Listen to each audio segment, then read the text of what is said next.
नमस्कार, स्वागत है आप सभी का एजुकेशन के @6 में। चैनल पे नए हैं तो लेटेस्ट जॉब अपडेट पाने के लिए प्लीज़ चैनल को सब्सक्राइब कर लीजिएगा। बिहार कर्मचारी चयन आयोग के बारे में आज चर्चा होगी। बिहार कर्मचारी चयन आयोग की एक ऐसी बहाली जो कि लगभग 8 साल के बाद आपका इंतज़ार ख़त्म कर चुका है। जी हाँ, अब बारी है यहाँ पे ज्वाइनिंग की, योगदान की।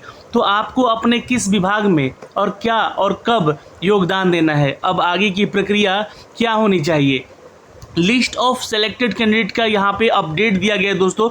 मैं आपको यहाँ दिखलाना चाहूँगा ऑफिशियल वेबसाइट पे, जो कि जारी किया गया है आज सुबह में। आपको बता दें कि जो अपडेट किया गया है दोस्तों, ये लिस्ट ऑफ कैंडिडेट के लिस्ट हैं जो कि स्टेटस है उनके रिजल्ट को लेकर, कौन कौन सा विभाग उनको अलॉट हुआ है। करीब 11,329 छात्रों का यहाँ पे चयन हुआ है।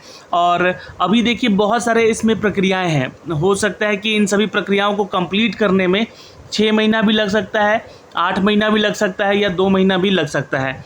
अगर बिहार एसएससी जितनी तेज़ी दिखाएगी उतनी ही तेज़ी से आपकी यहाँ ज्वाइनिंग का अपडेट सामने निकल कर आएगा। तो बिहार एसएससी का फाइनल रिजल्ट आ चुका है इंटर लेवल का। 2014 की बहाली थी। जी हाँ, 8 साल लग चुके हैं इस बहाली को कंप्लीट होने में। तो कभी परीक्षाएं स्थगित हुई, कभी परीक्षाओं को कैंसिल किया गया, फिर से एग्ज़ाम हुए, फिर उसके बाद मेंस एग्ज़ाम हुआ। मेंस एग्ज़ाम होने के बाद भी बहुत सारी प्रक्रियाओं से छात्र परेशान रहे। यहाँ पे ओबीसी कैरेक्टर सर्टिफिकेट और एनसीएल और एससी एसटी और ईडब्ल्यूएस की कैटेगरी वाले छात्रों को भी काफ़ी परेशानियाँ हुई यहाँ पे सर्टिफिकेशन को लेकर। तो अब मामला क्या, मतलब अब तो फाइनल यहाँ पे रिज़ल्ट आ चुका है, फाइनली यहाँ पे घोषित हो चुका है रिज़ल्ट। अब यहाँ से आगे क्या प्रक्रिया है, ये आगे चर्चा होगी इस वीडियो में। वीडियो को ध्यान से देखिएगा। एक नोटिफिकेशन दोस्तों यहाँ पे जो पहला वाला जारी किया गया है, इसमें कहा गया है कि जो आयोग है आवश्यक सूचना देता है दिनांक 26 जून 2022 के द्वारा विज्ञापन संख्या 06060114, ये प्रथम इंटर स्तरीय संयुक्त प्रतियोगिता परीक्षा 2014 का विज्ञापन संख्या है। बहुत बार इसका नाम लिया गया, लेकिन अब फाइनली इसका रिजल्ट आ गया है। तो अब आगे जो है विभाग देखेगा यहाँ पे आपकी इस बहाली की प्रक्रिया को। यहाँ पे 11,329 अभ्यर्थियों को सूचित किया जाता है और सूची आयोग के वेबसाइट पर प्रदर्शित किया गया है आपका रिजल्ट। और प्रदर्शित सूची में एक अनुक्रमांक है दोस्तों यहाँ पे 3009564 और 300064447 को औपबंधिक रूप से चयनित किया गया है। यानी कि इनका जो नाम है ये इनको ड्राफ्ट लिस्ट में जारी किया गया, ड्राफ्ट लिस्ट में रखा गया है इनको। तो ये ध्यान रखिएगा, ये 2 रोल नंबर को अभ्यर्थी जो है अद्यतन सूचना हेतु आयोग के वेबसाइट पर जाके अब इस सब चीज़ का अवलोकन कर सकते हैं। तो बिहार एसएससी ने दोस्तों यहाँ पे जारी कर दिया है आपका रिजल्ट फाइनली। और 2014 की बहाली की प्रक्रिया 2022 में यहाँ पे आके कंप्लीट तो हो चुकी है, लेकिन अब जो है यहाँ पे अलॉटमेंट जो मिला है आपको, मैं थोड़ा सा ये लिस्ट यहाँ पे दिखलाना चाहूँगा आप लोगों को। ये देख सकते हैं, ये डाउनलोड हो चुका है आपके सामने। इसमें कहा गया है कि जो आपका प्रथम इंटरीय प्रतियोगिता परीक्षा है 2014 वाला, इसमें प्रारंभिक परीक्षा, मुख्य परीक्षा और शारीरिक दक्षता जो आपकी होने वाली है और इसको हो चुकी है, और माप परीक्षण और टंकन को और आशु लेखन जाँच जो परीक्षा थी उसके उपरांत यहाँ पे 14,410 अभ्यर्थियों को काउंसलिंग हेतु आमंत्रित किया गया था। और जिनकी काउंसलिंग जो है 15 दिसंबर 2021 से लेकर 25 दिसंबर 2021 तक आयोजित की गई थी। और काउंसलिंग के उपरांत यहाँ पर आपका जो मेगा क्रमांक यानी रोल नंबर है वो पद के अनुसार यहाँ पे प्राथमिक विकल्प के आधार पर कुल 11,329 छात्रों का यहाँ पे चयन कर लिया गया है, जिसकी सूची आयोग की वेबसाइट पे ही है। वो इसी पीडीएफ में आपको अपलोड किया गया है। तो ये सारी प्रक्रियाएं हैं, ये आप लोग यहाँ से चेक कर सकते हैं। यहाँ से एक एक डिटेल यहाँ से अपडेट किया गया है आपको। काउंसलिंग में उपस्थित अभ्यर्थियों की न्यूनतम शैक्षणिक योग्यता इंटरमीडिएट या समकक्ष नहीं होने के कारण अयोग्य यानी कि नॉट एलिजिबल हुए छात्रों की संख्या 28 है। काउंसलिंग में मूल प्रमाण पत्रों का उपलब्ध नहीं कराना, चूँकि देखिए मैंने बोला कि बहुत सारी चीज़ें यहाँ पे आप लोग के इस परीक्षा को लेकर गुजरा है आप लोग के ऊपर, कहीं सर्टिफिकेशन को लेकर, तो कहीं आपके कास्ट सर्टिफिकेट को लेकर, कैरेक्टर सर्टिफिकेट को लेकर, बहुत सारी चीज़ें यहाँ पे आप लोगों को परेशान किया गया। फिर भी उनमें ऐसे 4 छात्रों को यहाँ पे निलंबित किया गया है, सूची से संलग्न है। और कुछ छात्रों को जैसे कि जेंडर परिवर्तन के कारण प्रारंभिक परीक्षा में कोटिवार कट ऑफ से कम अंक प्राप्त करने वाले अभ्यर्थियों की संख्या जो कि है एक ऐसे छात्र हैं जो कि यहाँ से बाहर हैं। कोटि वार यानी कि कैटेगरी वाइज भी। जेंडर देखिए मेल फीमेल को लेकर यहाँ पे कुछ सर्टिफिकेट बदला गया था। उसमें से एक छात्र है कि वो अपना जो है लिस्ट में नाम जो है मेल डाल दिया था, तो छात्रा थी एक, ठीक है, तो ये नाम उनका एक है। और कोटिवार यानी कि आपको कैटेगरी परिवर्तन के कारण प्रारंभिक परीक्षा के सामान्य श्रेणी और कट ऑफ से कम प्राप्त करने वाले अभ्यर्थियों की संख्या यहाँ पे 222 है। तो कैटेगरी वाले छात्रों को परेशानी हुई है। देखिए लगातार जो ओबीसी एनसीएल को लेकर, एससी एसटी सर्टिफिकेशन को लेकर या ईडब्ल्यूएस जनरल कैटेगरी के सर्टिफिकेशन को लेकर ये बातें उठ रही थी और काफ़ी छात्र परेशान भी हुए हैं इन सभी चीज़ों में लेकर। तो ऐसे छात्रों की संख्या जो कि कट ऑफ से कम अंक प्राप्त होने वाले हैं अभ्यर्थियों की सूचना यहाँ पर दी जा रही है कि ये उनकी सूची संलग्न की गई है। 222 हैं वैसे।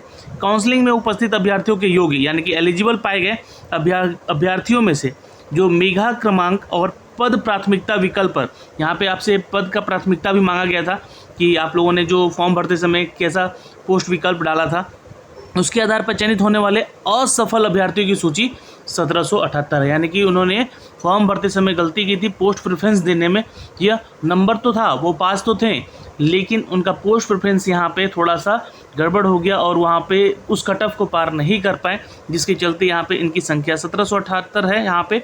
और काउंसलिंग की अनुपस्थिति में या बायोमेट्रिक भी जो मिसमैच हुआ है उसमें 1048 छात्र जो है बाहर हुए हैं। तो बहुत सारे ऐसे लोग होंगे जो कि किसी और की जगह पे बैठ के एग्ज़ाम दे रहे होंगे और बायोमेट्रिक मिसमैच हुआ है उनका, तो ऐसे लोगों को यहाँ से काउंसलिंग से बाहर भी किया गया। यहाँ पे दोस्तों जो टोटल सेलेक्टेड कैंडिडेट हुए इन 14,410 में, है ना, काउंसलिंग में बुलाया गया 11,329। ठीक है, अब रिक्तियों से संबंधित जो विवरण है ये कुछ तरह से है, यह आप लोग देख सकते हैं। विज्ञापित रिक्तियों की कुल संख्या 13,120 थी। संशोधित रिक्तियों की कुल संख्या 13,086 हुई और मतलब बाद में संशोधन किया गया था तो 13,086 हुई। कुल रिक्तियों में भरे गए पदों की संख्या जो है 11,329 हुई है। ठीक है, ये ध्यान रखिएगा। और कुल रिक्तियों में शेष रह गए पदों की संख्या जो है 1757 है। और शेष रहे पदों में से ऐसे पद जिनके लिए कोई भी योग्य अभ्यर्थी ही उपलब्ध नहीं हो पाया, मतलब कि उसके लिए एलिजिबल ही नहीं हो पाए कैंडिडेट, ऐसे सीट यहाँ पे यह 1580 रह गई। भविष्य में पुनः आयोजित होने वाली काउंसलिंग के लिए उपलब्ध पदों की संख्या, तो अब इसको लेकर बहुत सारे छात्र पूछ रहे थे कि क्या फिर से यहाँ पे लिस्ट जारी होगा, क्या हमारा सेकेंड लिस्ट जारी किया जाएगा।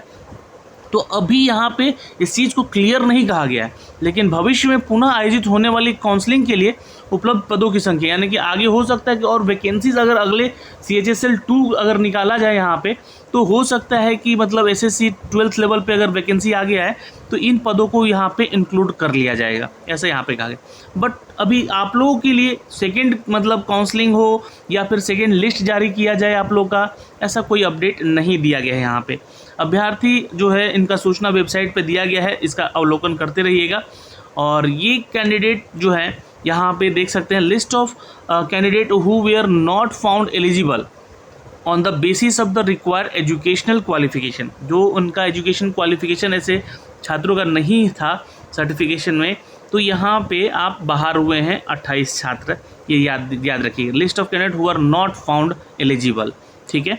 अच्छा, यहाँ पे अगला जो लिस्ट है ये 4 लोगों का है, जो कि list of candidate who did not produce the original certificate, मतलब यहाँ पे ला ही नहीं सके वो original certificate, those who obtain the qualification after the cut off date. तो ये ऐसे लोग 4 हैं यहाँ पे। यहाँ पे अगला जो अपडेट दिया गया है, यहाँ पे एक छात्र हैं जो कि ये है, इनका मैंने बताया आपको कि ये जो मार्क्स टू क्वालिफाई पीटी में है ना, who was gender has been change, मतलब उनका मेल फीमेल का कुछ लफड़ा था यहाँ पे, ठीक है। As a result she did not obtain the required mark to qualify in PT. तो ऐसे हैं एक यहाँ पे वो छात्रा, ठीक है, तो इनको बाहर किया गया है यहाँ से फिर। ओके, तो अब ये जो लिस्ट आप लोग देख रहे हैं यहाँ पे है list of candidate whose category has been changed to unreserve and the result they did not obtain require marks to qualify in PT.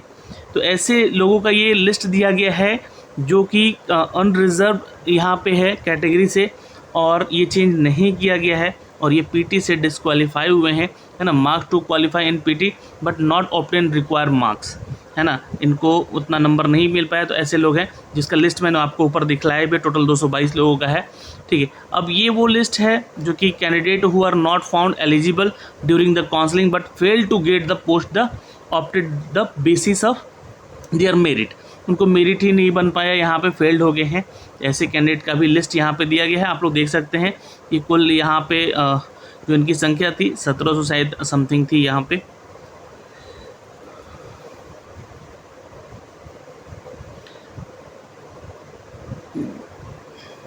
हाँ, ये 1778 थी सीट इनकी। ठीक है, ये इनका मेरिट जो कि है जो दिया गया है यहाँ पे, ये बाहर है। अब यहाँ पे आगे हम चर्चा करेंगे कि लिस्ट जो सेलेक्टेड कैंडिडेट का है, ये जो आपके पास नोटिफिकेशन है, ये लिस्ट सेलेक्टेड कैंडिडेट का है जो कि आप यहाँ पे देख पा रहे हैं। अब ये मैं आपको दिखा रहा हूँ फाइनल सेलेक्टेड कैंडिडेट का, है ना, लिस्ट ऑफ कैंडिडेट सेलेक्टेड, है ना, सेलेक्टेड कैंडिडेट। अब ये जो है आपका रोल नंबर दिया गया है, नेम ऑफ पोस्ट दिया गया है, मतलब किस विभाग में किस पद पे आप जाएंगे, तो और ये नेम ऑफ डिपार्टमेंट दिया गया है और पोस्ट कोड दिया गया है और सेलेक्टेड अंडर कैटेगरी, मतलब किस कैटेगरी के तहत आपका सिलेक्शन फाइनल हुआ है।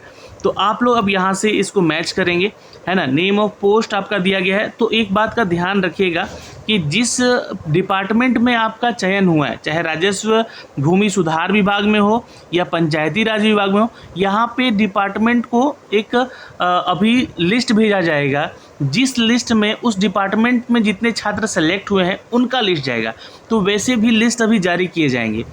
ठीक है, तो ये चीज़ें हैं यहाँ पे जो दिया गया है। पंचायती राज विभाग का अलग बनाया जाएगा, भू राजस्व विभाग का अलग बनेगा, और जो डिपार्टमेंट के रिजल्ट आए हुए हैं उनका अलग बनेगा।